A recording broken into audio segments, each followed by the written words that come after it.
BJP को नहीं रोक पाएंगे? बिल्कुल, इसलिए कि 2019 के चुनाव देख लीजिए आप। 2019 के पार्लियामेंट के चुनाव में बिहार के 40 लोकसभा सीट में आपने सिर्फ एक जीती, किशनगंज, वो भी हमारी वजह से। अगर हमारे कैंडिडेट अख्तरुल इमान 3 लाख वोट नहीं लेते तो वहाँ से भी आप हार जाते। 3 लाख अख्तरुल इमान लिए, 3.5 लाख कांग्रेस ली, जेडीयू 3,25,000 ली। इनमें कोई ना कन्विक्शन है, ना इंटेलेक्चुअल ऑनेस्टी है बीजेपी से मुकाबला करने की। और इसीलिए हम ये कह रहे हैं कि ये भी असेंबली चुनाव में इनके पास कोई ना तो कोई स्ट्रेटजी है, ना तो कोई पॉलिटिकल विजन है।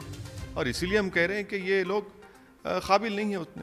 तो काबिल नहीं है तो सर, तो आप उनके हिस्सा क्यों नहीं होगे, उनके साथ क्यों नहीं? बीजेपी को अगर शिकस्त, अरे जब हम उनको काबिल ही नहीं मानते तो क्यों साथ जाएंगे उनके?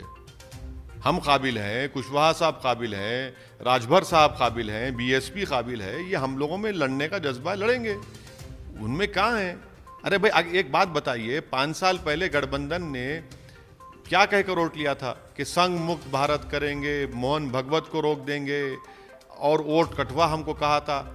फिर आपका अलायंस अगर गिरकर खत्म होकर नीतीश कुमार मोदी के गोद में बैठते हैं तो इससे जिम्मेदार कौन है? कांग्रेस नहीं है, आरजेडी नहीं है। आपने तो बिहार की जनता को झूठ बोलकर, धोखा देकर वोट लिया। आज बीजेपी अगर सत्ता में है बिहार में तो आपकी वजह से, इन तीनों पार्टियों की वजह से, नीतीश कुमार, लालू और राहुल गांधी की वजह से। और रामविलास पासवान के जो पुत्र हैं चिराग पासवान, उनकी भूमिका कैसे देखते? भाई वो देखिए, अब वो किसकी लंका जलाएंगे? किसकी लंका जलाएंगे वो? ये दिल्ली में आप मोदी के साथ, पटना में नीतीश के साथ नहीं, आप ये किसको क्या कर रहे हैं? बिहार की जनता देख रही है इसको। और फिर आरएसएस के लोग, ऑर्गेनाइजेशन सेक्रेटरी एलजेपी में ज्वाइन हो जाते हैं तो क्या पैगाम है?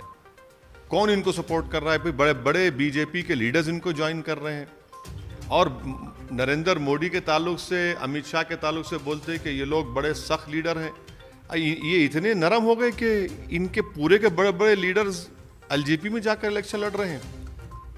ये किसकी आंखों में धूल झोंक रहे हैं? बिहार की जनता में तो आंखों में धूल नहीं झोंक रहे हैं आप। बिहार की जनता देख रही है पूरे आपके इन चीज़ों को और एक अच्छा फैसला लेगी। बीजेपी धूल झोंक रही है या चिराग पासवान? नहीं, ये मैं तो यही कह रहा हूं ना कि मकसद यही है कि बीजेपी का मुख्यमंत्री बने। नीतीश कुमार को मुख्यमंत्री बनाना बीजेपी का मकसद या आरएसएस का मकसद नहीं रहा। इनका मकसद ये कि अब के बार नीतीश कुमार को बिहार का चीफ मिनिस्टर ना बने बल्कि बीजेपी का बनाए। और हम बिहार की जनता से कह रहे हैं कि आपने 2019 के चुनाव में आरजेडी को, कांग्रेस को वोट दिया, वो नाकाम साबित हुए। अपने वोट को, आपका कीमती वोट है, उसको ज़ाय होने मत दीजिए, उससे नुकसान होने मत दीजिए, अपना फ़ायदा कराइए और कुशवाहा साहब और देवेंद्र प्रसाद यादव, बीएसपी, राजभर साहब के अलायंस को वोट दीजिए।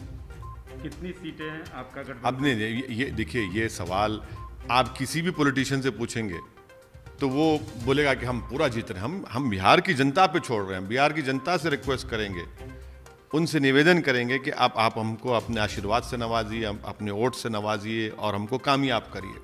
ये तो बिहार की जनता को तय करना है। हम उनको कन्विंस करेंगे, हम उनको समझा रहे हैं और हमको यकीन है कि अब के बार वो 2019 में जो गलत फैसला ले लिया गया था, चाहे बीजेपी के नीतीश और कांग्रेस आरजेडी के बारे में, वो अब के बार नहीं लेंगे ऐसा गलत फैसला।